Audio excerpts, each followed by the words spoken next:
আসসালামু আলাইকুম, সবাই কেমন আছেন? আশা করি সবাই ভালো আছেন। আমি শিবাত আবারও চলে আসলাম আপনাদের সামনে নতুন আরও একটি ভিডিও নিয়ে। আজকের ভিডিওতে আমি আপনাদেরকে দেখানোর চেষ্টা করব আমি খামারে কোয়েলের বাচ্চা আনার পূর্বে কী প্রস্তুতি গ্রহণ করলাম। তো সর্বপ্রথমে আমি আমার কোয়েল খামারে চলে আসলাম। এসেই দেখতে পাচ্ছি ঘরটা অনেক ময়লা হয়ে আছে। এই ঘরে যেহেতু অনেক দিন পর্যন্ত কোনো কিছুই পালন করা হয়নি, তাই ঘরটা ময়লা হয়ে থাকবে, এটাই স্বাভাবিক। তাই আমি এখন ঘরটাকে সুন্দর করে পরিষ্কার করার চেষ্টা করব। তো এখন দেখতে পাচ্ছেন আমি কাজে লেগে গেলাম। দীর্ঘ 1 ঘন্টা কাজ করার পর আমি খুব সুন্দর করে ঘরটাকে পরিষ্কার করে নিলাম। কোয়েল পাখি আনার পূর্বে ঘর সুন্দর করে ধুয়ে চুন দিয়ে জীবাণুমুক্ত করা প্রয়োজন। আমি যেহেতু কয়েকদিন পূর্বে ঘরটাকে ধুয়ে চুন দিছি, তাই আমার এখন চুন দেওয়ার কোনো প্রয়োজন নাই। তবে এক বেশ পালন করার পর আবারও ধুয়ে সুন্দর করে চুন দিয়ে জীবাণুমুক্ত করে নেব। তো এখন দেখতে পাচ্ছেন আমি ঘরটাকে সুন্দর করে পরিষ্কার করে নিলাম।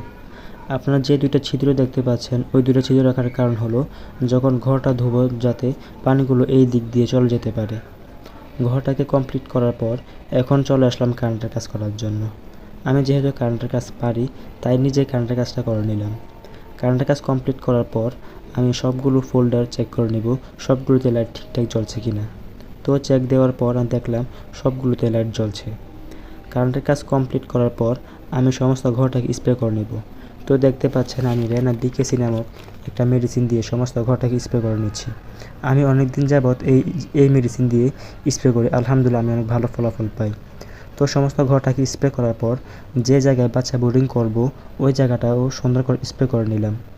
বোর্ডিংয়ের জায়গাটা স্প্রে করার পর সুন্দর করে ধানের চিটা বিছিয়ে দিলাম। আমার ঘরে ধানের চিটা যেহেতু আগে থেকেই ছিল, তাই আমাকে আর এগুলো কিনতে হয় নাই। ধানের চিটা বিছানোর পর এগুলোর উপর আবার পাটার ছালা বিছিয়ে দিতে হবে। আমার কাছে যেহেতু এখন পাটার ছালা নাই, তাই একটু পরে আমি দোকান থেকে এনে বিছিয়ে দিব। তো আজকের ভিডিওটা এই পর্যন্ত। সকলে ভালো থাকবেন। দেখা হবে আগামীকালকের ভিডিওতে। আসসালামু আলাইকুম রহমতুল্লাহ।